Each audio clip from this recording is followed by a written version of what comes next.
Hello दोस्तों, स्वागत है आपका अपने YouTube channel digital modern academy पे। दोस्तों हमारी पॉलिटी क्लास चल रही है, ठीक है। इसमें अब तक हमने जो east India company, east India company के अंतर्गत जो भारतीय संविधान का जो विकास था वो हमने पढ़ लिया था। वो कब से कब तक था? वो था 1773 से लेके 1858 तक, ठीक है। इसके बाद 1857 की क्रांति हुई। उसके बाद जो शासन था ब्रिटिश क्राउन के पास चला गया, ठीक है। किसके पास? ब्रिटिश क्राउन के। जो आज पढ़ेंगे हम वो पढ़ेंगे ब्रिटिश क्राउन के अंतर्गत जो भारतीय संविधान का विकास, ठीक है। ये कब से कब तक था? 1858 से 1947 तक। अच्छा, होता ही है कि 1857 की क्रांति होती है। उसमें क्या होता है, जो भारत में विद्रोह होता है वो इतने बड़े लेवल पे होता है कि जिससे जो ब्रिटिश ईस्ट इंडिया कंपनी थी उससे जो भारतीय सत्ता थी वो जाने की कगार पे आ गए थे। अब इससे अंग्रेजी जो क्राउन को उसको थोड़ा सा भय हो गया कि भाई अगर ब्रिटिश जो सत्ता है भारत में वो चली गई तो फिर चीजें खराब होंगी और भारत से हमारा जो भारत में जितना आधिपत्य है वो खत्म हो जाएगा। तो अब होता ही है कि एक अधिनियम आता है ब्रिटिश जो आपके 1857 क्रांति के बाद वो आता है भारत शासन अधिनियम 1858, ठीक है। कौन सा? भारत शासन अधिनियम 1858। इससे पहले कहानी मैंने आपको अपनी दोनों वीडियो में बता दी है। अगर किसी बच्चे ने वो नहीं देखी है तो पहले उनको देखें, फिर उसके बाद इस चीज को समझेगा, क्यों इसके बाद ही ये चीजें समझ में आएंगी, ठीक है। तो अब हमारा जो अधिनियम आएगा 1857 की क्रांति होगी, उसके बाद आएगा भारत शासन अधिनियम, भारत शासन अधिनियम 1858, ठीक है। इसके अंतर्गत क्या होता है, ब्रिटिश क्राउन का जो सत्ता थी वो सीधे किसके पास पहुंच जाते? ब्रिटिश क्राउन के, ठीक है। जो भारत का प्रशासन था वो कहां से हैंडल होने लग गया? ब्रिटिश क्राउन के अंतर्गत। और इधर इसमें क्या हुआ कि जो ईस्ट इंडिया कंपनी थी उसको खत्म कर दिया, ईस्ट इंडिया कंपनी को, ठीक है। इंडिया कंपनी को यहां पे खत्म कर दिया, मिटा दिया गया। मतलब कोई ईस्ट इंडिया कंपनी अब नहीं है। अब जो भारत में शासन होगा वो कहां पे होगा? ब्रिटिश क्राउन के अंतर्गत होगा। मतलब ब्रिटिश अब वहां से सत्ता जो चलेगी ब्रिटिश क्राउन ही चलाएगा। ईस्ट इंडिया कंपनी को यहाँ पे खत्म कर दिया, क्योंकि 1833 का जो चार्टर एक्ट आया था उससे जो भारत में व्यापारिक एकाधिकार था कंपनी का वो खत्म कर दिया था। और यहाँ पे सिर्फ जो भारत में जो ब्रिटिश ईस्ट इंडिया कंपनी थी उस पर जो काम रह गया था सिर्फ क्या था? भारत में प्रशासन चलाना। क्या? प्रशासन को चलाना। लेकिन 1857 में पूरी ईस्ट इंडिया कंपनी को बिल्कुल खत्म कर दिया, हटा दिया, जैसे खत्म करोगे। अब क्राउन से होने लग गया शासन। अच्छा, जो भारत का गवर्नर जनरल था उसका नाम बदल के इसमें क्या कर दिया गया?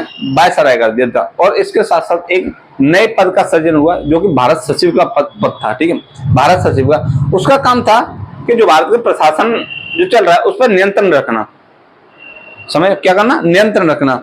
और जो सचिव होता था भारत सचिव वो केंद्रीय आपका ब्रिटिश संसद का कैबिनेट मंत्री होता था। कौन? ब्रिटिश संसद का कैबिनेट मंत्री होता था, जो क्या रखता था? भारत में जो प्रशासन हो रहा उस पर नियंत्रण रखता था, ठीक है। तो कुछ ऐसा था इसमें। फिर उसके बाद आएगा 1861 का, ये हाल फिलहाल लाया गया था 1857 की क्रांति के बाद। क्यों? क्योंकि सत्ता भाई जाने की कगार पे आ गई थी, तो उन्होंने कंपनी का शासन खत्म किया, फिर सीधा क्राउन के अंतर्गत शासन शुरू कर दिया। तो इसमें पॉइंट है, उन्हें लिखना, जो जिन्हें मैं लिखा रहा हूं। पहला पॉइंट है,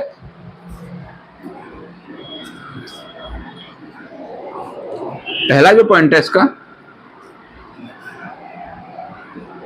लिखो, ईस्ट इंडिया कंपनी को समाप्त कर दिया। पहला तो सबसे पहला इसमें पॉइंट था, ईस्ट इंडिया कंपनी को समाप्त कर दिया। ईस्ट इंडिया कंपनी को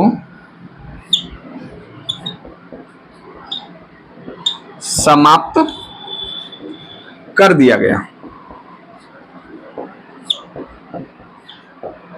आई बात समझ? ईस्ट इंडिया कंपनी को समाप्त कर दिया गया। साथ ही साथ होता ही है कि भारत का शासन सीधे महारानी मतलब क्राउन के अंतर्गत हो गया। भारत का शासन ब्रिटिश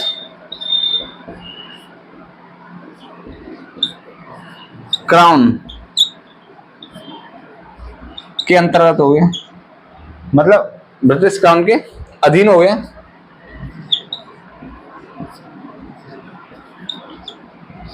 आई बात समझ? अच्छा, ये दो काम हुए हमें। तीसरा काम ये हुआ क्योंकि हाल फिलहाल का एक्ट था ये, जो ये आया था हाल फिलहाल का था 1857 क्रांति के बाद, क्योंकि 1857 क्रांति इतने बड़े लेवल पे थी कि सत्ता का पता नहीं था कब चली जाए। तो यहाँ पे ईस्ट इंडिया कंपनी कहीं नहीं कमजोर थी, इस वजह से ये 57 क्रांति हुई। ठीक है, या शासन अच्छे से भारत में नहीं कर पा रहे थे, तो क्या हुआ, और इसमें शासन ब्रिटिश क्राउन के अंतर्गत चला गया और जो ईस्ट इंडिया कंपनी को समाप्त कर दिया गया। साथ ही साथ क्या हुआ, इसमें भारत में द्वैध शासन जो चल रहा था उसको भी समाप्त कर दिया। भारत में द्वैध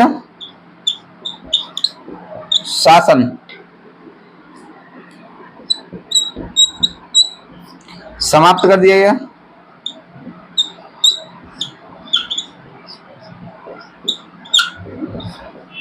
मतलब जो निदेशक आपका जो था ना, नियंत्रण बोर्ड, निदेशक मंडल, नियंत्रण बोर्ड अर्थात नियंत्रण बोर्ड और निदेशक मंडल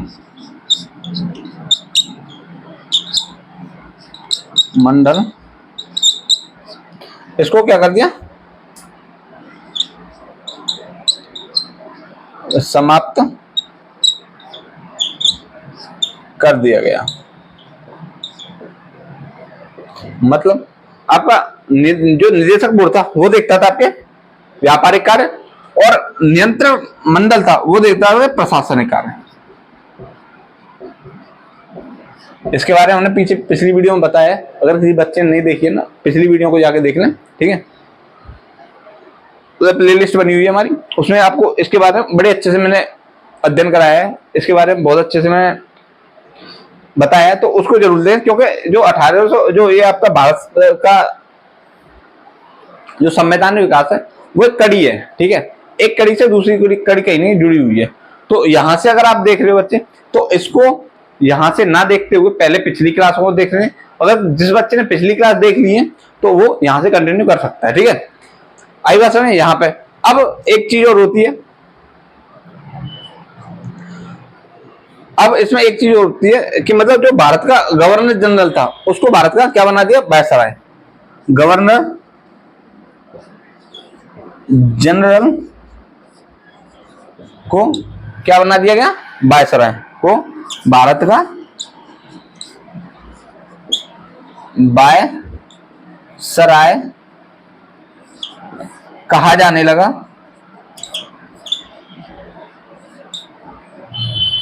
ठीक है, क्या वायसराय कहा जाने लगा। और जो प्रथम वायसराय थे वो थे लॉर्ड कैनिंग। भारत के सबसे पहले वायसराय थे वो थे लॉर्ड कैनिंग। प्रथम वायसराय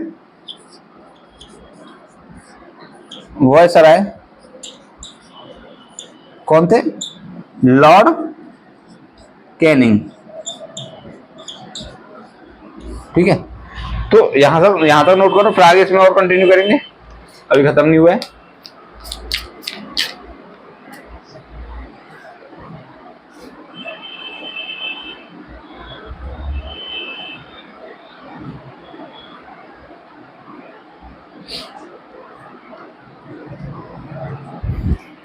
बस तुमसे रिक्वेस्ट है कि अपने नोट्स साथ में जरूर बनाएं, क्योंकि इससे जब रिवीजन टाइम होता है ना, जब हमारा एग्जाम आता है, तो एक इतना बड़ा एक घंटे की वीडियो हम देखना पसंद नहीं करते, नोट से क्या होता है, जितना मैंने 20 मिनट में, 10 मिनट में, 15 मिनट में जो भी मैंने बताया वो आपको सिर्फ 2 या 3 मिनट में आप इसे पढ़ लेंगे और रिवीजन कर सकते हैं। ठीक है, रिवीजन टाइम में अगर और पढ़ना चाहते हो कोई दिक्कत नहीं, फिर वीडियो है ही है, पढ़ी है, नोट्स जरूर बनाए। ठीक है, नोट हुआ आप लोगों का? चलो, अब इसके बाद क्या होता है, मैंने एक पद बताया था आपको, क्या पद बताया था आपको, वो था भारत सचिव। मैंने अभी इसके बारे में चर्चा की थी। तो भारत सचिव का काम क्या था, जो भारत में प्रशासन हो रहा है उस पर नियंत्रण रखना, मतलब कमान रखना, कुछ गलत ना हो, कुछ अच्छा ना हो, मतलब पूरी व्यवस्था को देखना, किसका काम था, भारत सचिव का। और ये भारत जो सचिव होता था वो होता था ब्रिटिश कैबिनेट मंत्री होता था। ठीक है, एक तरह से कैबिनेट सदस्य होता था, किसका, ब्रिटिश पार्लियामेंट का। ठीक है, और जो सदस्य था इसकी परिषद थी, उसमें सदस्य कितने थे, 15 सदस्य होते थे, जो कि सिर्फ एक सलाहकारी सदस्य थे, मतलब जो उनकी परिषद थी सिर्फ सलाहकारी परिषद थी, निर्णय लेता था सिर्फ सचिव। ठीक है, सलाह देती थी, ऐसे ये काम होना चाहिए, इससे ये फायदे, और जो निर्णय लेता था वो लेता भारत सचिव। ठीक है, अब एक पॉइंट और लिख लो इसमें, इसके द्वारा मतलब भारत शासन अधिनियम 1858 के द्वारा, ठीक है, द्वारा भारत में एक नए पद भारत सचिव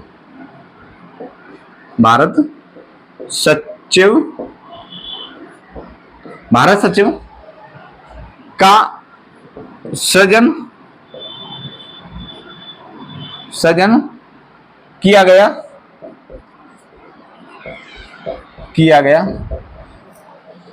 जो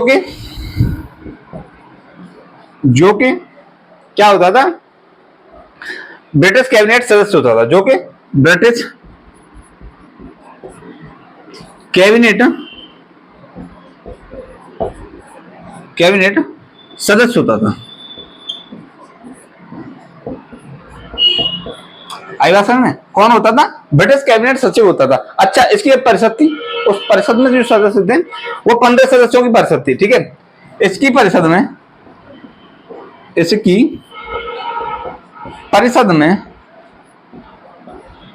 15 सदस्य होते थे। कितने? 15 सदस्य होते थे, जो सलाहकारी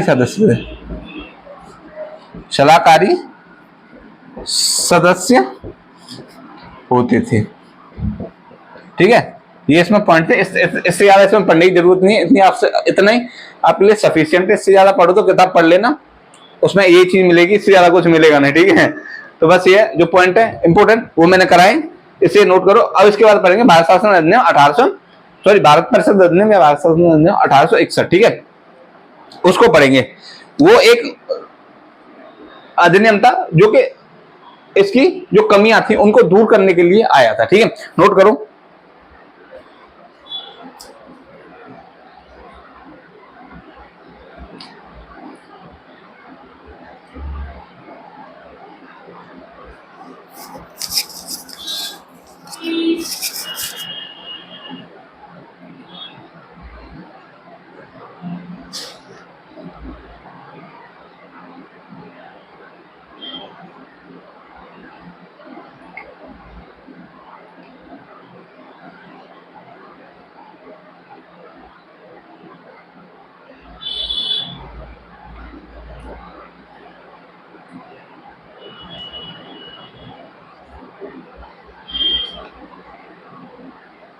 हुआ?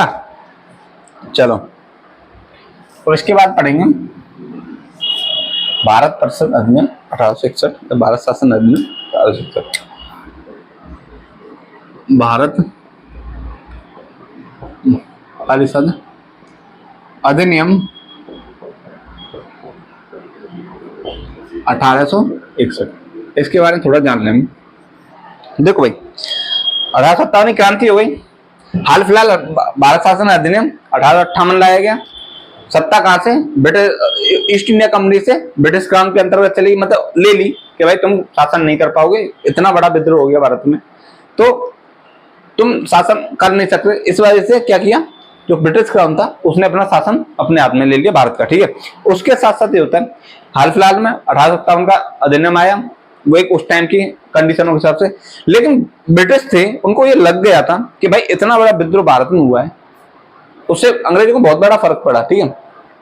होता ही है कि ब्रिटिश जो क्राउन था उसे ये लगने लग गया कि भाई अगर हम भारत में सत्ता चलाएंगे तो उनकी सहमति के बगैर हम भारत में सत्ता नहीं चला सकते, ठीक है, भारत में शासन नहीं कर सकते, उनकी सहमति उनको लेना साथ में जरूरी है, उनकी भी परेशानियां, उनकी भी मजबूरी है, या उनकी ही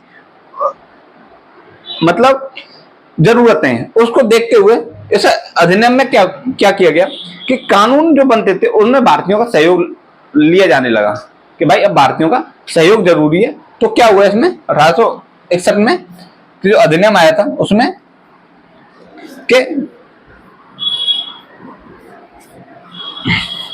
एक सेकंड रुको,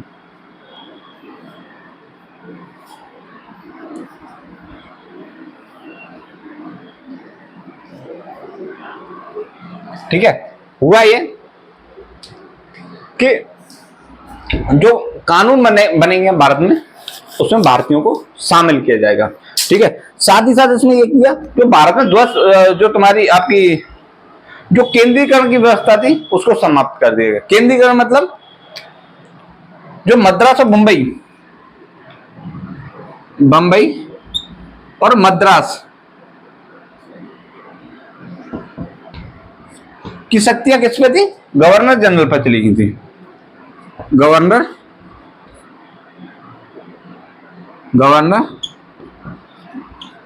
जनरल पर थी, ठीक है। कैसे थी, रेगुलेटिंग एक्ट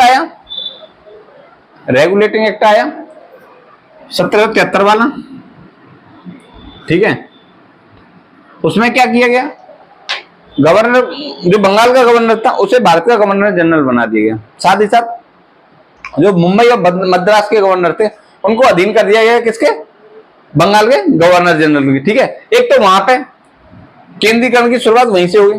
दूसरी बात यहां से ये होती है कि 1833 का चार्टर आता है, इसमें बंबई और मद्रास की विधायी शक्ति भी किसके पास चली जाती है, गवर्नर जनरल के पास, किसके, गवर्नर जनरल के पास चली जाती है। होता ही है कि इस जो एक्ट आता है इसमें जो केंद्रीयकरण था, ठीक है, उसको समाप्त कर दिया, यानी कि जो बंगाल और जो मद्रास और मुंबई की जो विधायी शक्ति थी उनको वापस कर दी कि भाई अपने यहाँ पे तुम एक्ट मतलब जो शक्तियां थी वो किस पे चली गई थी, जो बंबई और जो मद्रास है उसके गवर्नरों पर दोबारा, यानी कि विकेंद्रीकरण की शुरुआत कर दी गई थी, ठीक है। ये इसमें पॉइंट है, दो इंपोर्टेंट है, अब इसे नोट करो।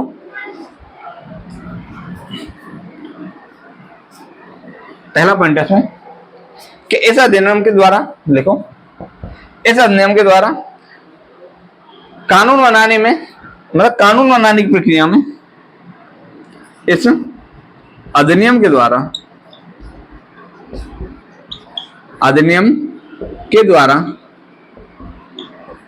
कानून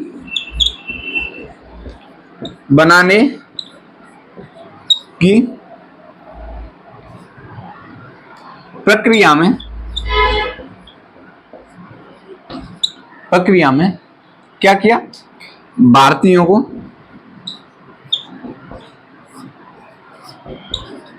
शामिल किया जाने लगा।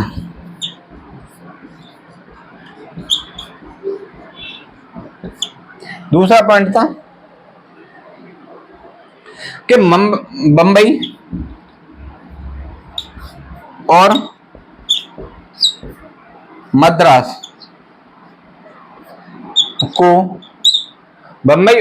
को मद्रास की प्रेसिडेंसियों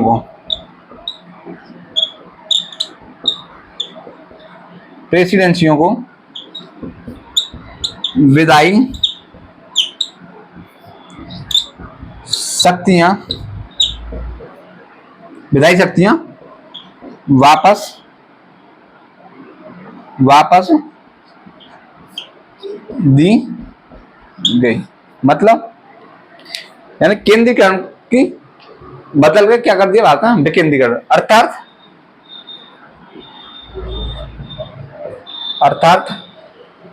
अर्थात विकेंद्रीकरण की शुरुआत हुई।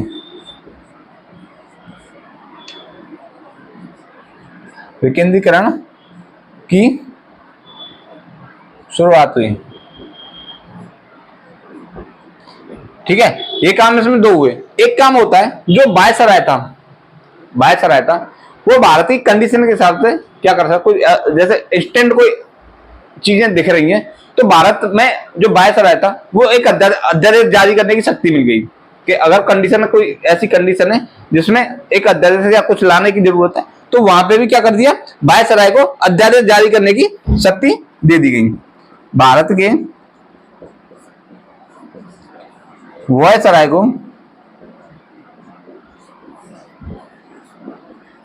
अध्यादेश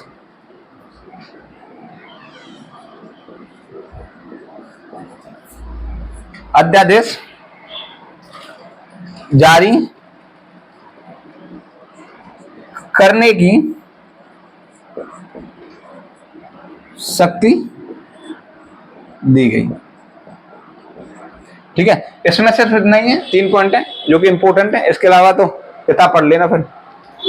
ठीक है, अब इसके बाद आएगा भारत परिषद अधिनियम 1892। कौन सा? 1892। इसे नोट करो, उसके बाद उसके बारे में बताएंगे।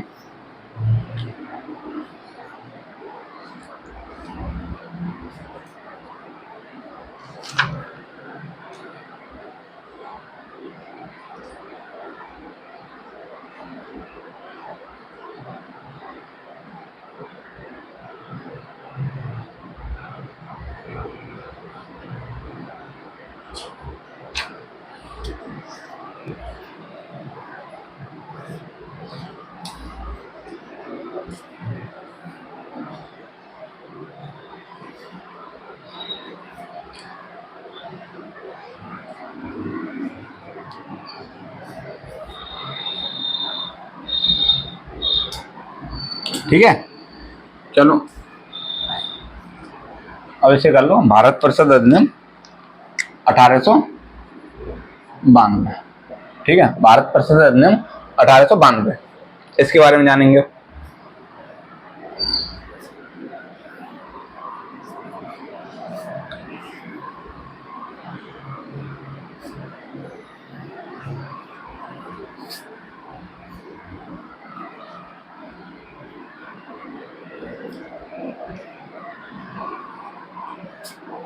ठीक है, इसमें क्या होता है, भारत में सबसे पहली बात तो जो निर्वाचन पद्धति थी उसकी शुरुआत हो जाती है भारत परिषद अधिनियम 1862 द्वारा। दूसरी बात, इसमें दूसरा पॉइंट ये कि जो केंद्रीय प्रांतीय विधान परिषद थी उनमें सदस्यों को बढ़ाया गया। तीसरा पॉइंट इसमें यह था कि जो भारतीय थे उसको केंद्रीय बजट पर बहस या प्रश्न पूछने की शक्ति मिल गई थी। ठीक है, ये 3 पॉइंट है, इससे ज्यादा इसमें कुछ है नहीं, लिख लो। पहला, इसके द्वारा भारत में निर्वाचन पद्धति की शुरुआत की गई। ठीक है, इसका इंपॉर्टेंट पॉइंट है। दूसरी, जो केंद्रीय और प्रांतीय विधान परिषद थी उनमें क्या किए, सदस्यों की संख्या बढ़ाई, क्योंकि अब यहां से क्या होता है, जो विधान परिषद एक तरह संसद का काम शुरू होने लगता है। ठीक है, तो क्या हुआ,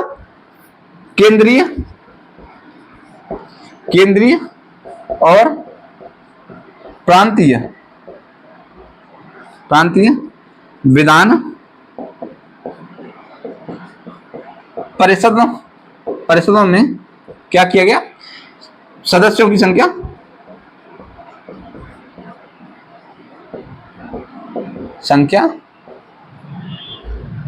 बढ़ाई गई। ठीक है। इसका इंपॉर्टेंट पॉइंट ये था कि भारतीयों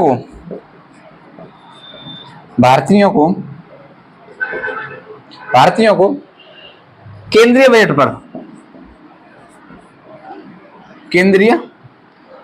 पर बहस करने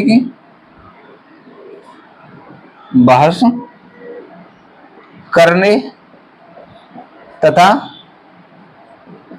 बजट पर प्रश्न पूछने के अधिकार दिए गए।